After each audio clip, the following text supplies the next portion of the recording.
Om Swastiastu, perkenalkan nama saya Komentar Simentari dengan NIM 241510101 dari program studi ilmu komputer. Pada kesempatan kali ini, saya akan membahas mengenai ancaman malware, yaitu Trojan dan ransomware, dengan fokus pada bagaimana mekanisme infeksinya, serta strategi pencegahannya dalam menjaga keamanan sistem. Malware merupakan singkatan dari malicious software, yaitu perangkat lunak berbahaya yang dirancang untuk menyusup dan merusak sistem tanpa izin pengguna. Sebagian besar serangan malware terjadi karena kelalaian pengguna, seperti mengklik link mencurigakan atau mengunduh file sembarangan. Selain itu, sistem yang tidak aman, misalnya tidak memiliki antivirus atau memiliki celah keamanan yang belum diperbaiki, juga menjadi faktor utamanya. Tujuan dari malware sendiri beragam, di antaranya merusak sistem atau file, penyandaran data untuk meminta tebusan, serta mencuri informasi sensitif seperti password atau data perbankan. Salah satu jenis malware adalah Trojan. Trojan merupakan malware yang menyamar sebagai program yang terlihat legal dan bermanfaat, sehingga seringkali tidak disadari oleh pengguna. Berbeda dengan virus dan worm, Trojan tidak dapat memperbanyak diri secara otomatis. Malware ini membutuhkan aksi dari pengguna, seperti mengunduh atau menjalankan file yang sebenarnya berbahaya. Trojan biasanya menyebar melalui software bajakan, crack game, lampiran email palsu atau phishing, serta iklan pop-up atau pembayaran software yang tidak resmi. Mekanisme infeksi Trojan dimulai ketika pengguna mengunduh file yang telah disamarkan, misalnya software crack.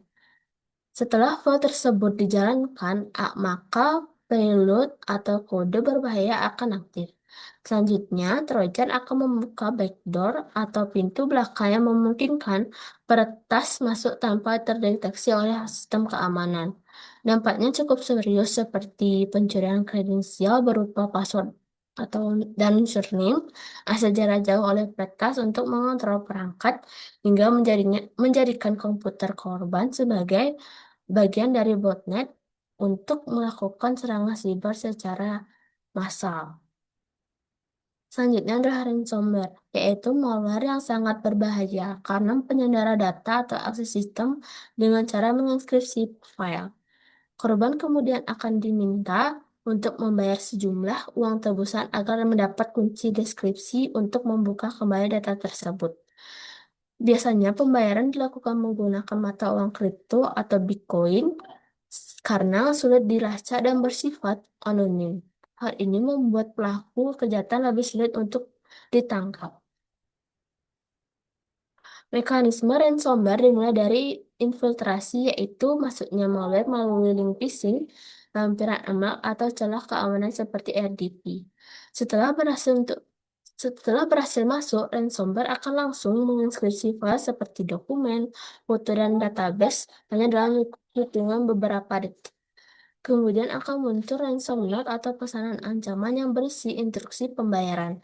Dampaknya yaitu mulai dari kehilangan data secara permanen, kerugian finansial akibat biaya tebusan, dan pemulihan sistem hingga terganggunya operasional, terutama bagi organisasi atau perusahaan.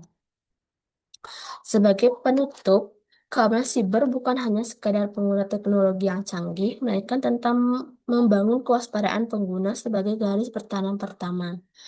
Ancaman Trojan mengajarkan kita untuk tidak mudah tertipu oleh program yang terlihat bermanfaat namun menyembunyikan niat jahat.